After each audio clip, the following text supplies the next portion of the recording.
वहीं मध्य प्रदेश में महिला वोटर्स को किंग मेकर माना जाता है। कुल वोटरों में से करीब करीब आधी भागीदारी महिलाओं की है। इसीलिए सियासी दल अपने अपने हिसाब से उन्हें साधने में लगे हैं।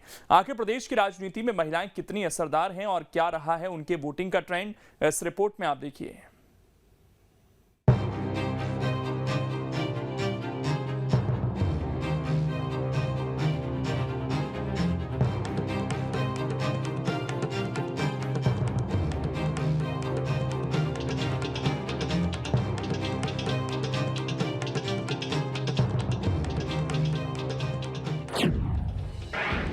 महिला वोटर्स के पास सत्ता की कमान, किस पार्टी की राह करेंगी आसान? जहां कुल वोटर्स में आधी हिस्सेदारी महिलाओं की हो, वहां उनकी ताकत का अंदाजा लगाना मुश्किल काम नहीं। इस बात को सियासी पार्टियां भी समझती हैं, इसीलिए तो अभी से उन्हें साधने की कोशिश होने लगी है। महिलाओं को साथ लाने के लिए कौन क्या कर रहा है, ये भी आपको बता देते हैं। सबसे पहले बात बीजेपी की, तो निकायों में महिलाओं की हिस्सेदारी बढ़ाई गई है। सरकारी सेवा में भी छूट का प्रावधान किया गया है। आजीविका मिशन से आत्मनिर्भर बनाने की कोशिश हो रही है। लाडली बहन योजना शुरू की गई। इसके तहत महिलाओं के खाते में हर महीने 1000 रुपए जमा होंगे। बात करें कांग्रेस की, तो महिलाओं के लिए अलग वचन पत्र बनाने का वादा किया गया। ये वचन पत्र स्वर्गीय इंदिरा गांधी के नाम पर होगा। वचन पत्र में महिलाओं के लिए खास प्रावधान होंगे, यानी अलग अलग तरीके से दोनों दलों की ओर से साथ लाने की कोशिश हो रही है। 2023 के अंत में विधानसभा के चुनाव हमारे सामने हैं। निश्चित तौर पर अभी भी भारतीय जनता पार्टी की सरकार है और आने वाले चुनाव में भी बहुत स्पष्ट बहुमत शानदार ढंग से भारतीय जनता पार्टी को मिलने वाला है।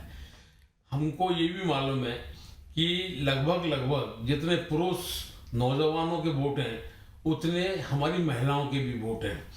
महिलाओं का झुकाव निश्चित तौर पर भारतीय जनता पार्टी की योजनाओं के साथ है और भारतीय जनता पार्टी के प्रति उनका मन बन चुका है कि हमको वोट और सपोर्ट निश्चित तौर पर भारतीय जनता पार्टी को देना है। देखिए, मध्य प्रदेश में जहां तक सवाल है, मध्य प्रदेश पूरे भारतवर्ष में महिलाओं के खिलाफ अपराध में नंबर 1 है।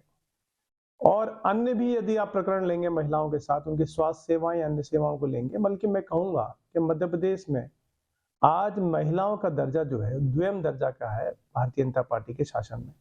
इसलिए महिलाएं बहुत आक्रोशित हैं और यही कारण रहेगा कि आप देखेंगे आधी जो आबादी है हमारे मध्य प्रदेश की, वो आगामी चुनाव में निश्चित रूप से कांग्रेस के पक्ष में वोट करेगी। अब आपको बताते हैं कि महिला वोटरों की संख्या कितनी है। तो आंकड़े बताते हैं कि राज्य में कुल वोटर्स की संख्या 5,39,87,876 है। इनमें से पुरुष मतदाता 2,79,62,711 हैं, जबकि महिला वोटर 2,60,23,733 हैं। अब आपको बताते हैं कि आखिर महिला वोटर्स का क्या ट्रेंड रहा है। तो आंकड़े बताते हैं कि 1977 से 1998 तक वोट डालने में महिलाओं की रुचि बढ़ी, लेकिन 2003 में वोटिंग का रुझान कम दिखा। 2003 में आधी महिलाओं ने ही मतदान किया, लेकिन 2003 के बाद महिलाओं की वोटिंग में रुचि बढ़ी। 2018 में महिलाओं के वोट का प्रतिशत 74.01% रहा था। 2023 में यह हिस्सेदारी और बढ़ने की उम्मीद की जा रही है, क्योंकि निकायों और ग्राम पंचायतों में बड़ी संख्या में महिलाएं जनप्रतिनिधि बनी हैं। ऐसे में विधानसभा चुनाव में जनप्रतिनिधि सक्रिय रहीं तो महिलाओं का वोट प्रतिशत बढ़ना तय है। तो जो धीरे धीरे परिवर्तन ये हुआ कि जो पहले वोट देने नहीं जाती थी वो वोट देने जाने लगी। एक समय के अनुसार ये परिवर्तन आया। फिर उनका दुरुपयोग होना शुरू हुआ। गांव के जितने भी अंचल हैं उसमें महिला वोटरों की संख्या इसीलिए बढ़ी ताकि वो फर्जी मतदान उनके द्वारा किया जा सके। आज मुझे लगता है कि ये समय है महिलाओं के आगे बढ़ने का, उनके स्वविवेक को उपयोग करने का। मतदान जैसे गंभीर विषय है जिससे कि उनको हमेशा एक दूसरी उसके रूप में ही रखा गया, छाया के रूप में ही रखा गया, उस विषय को वो स्वयं लेके और अपने राजनीतिक व्यक्तित्व के व्यक्ति को अपना वोट दें। ये उनका स्वविवेक से उपयोग होने वाला। ऐसा नहीं है कि महिला वोटरों की संख्या बढ़ी है, पहले से ही इनकी संख्या ज्यादा रही है, लेकिन मतदान में रुचि कम रहती थी, इसीलिए पार्टियां इन्हें कम अहमियत देती थीं। लेकिन जैसे जैसे राजनीति में महिलाओं की दिलचस्पी और सक्रियता बढ़ती गई, उनकी दमक भी बढ़ती गई है। इसीलिए राजनीतिक पार्टियों को भी इनकी अहमियत समझ आने लगी और उन्हें साधने के लिए बड़े बड़े ऐलान और वादे होने लगे।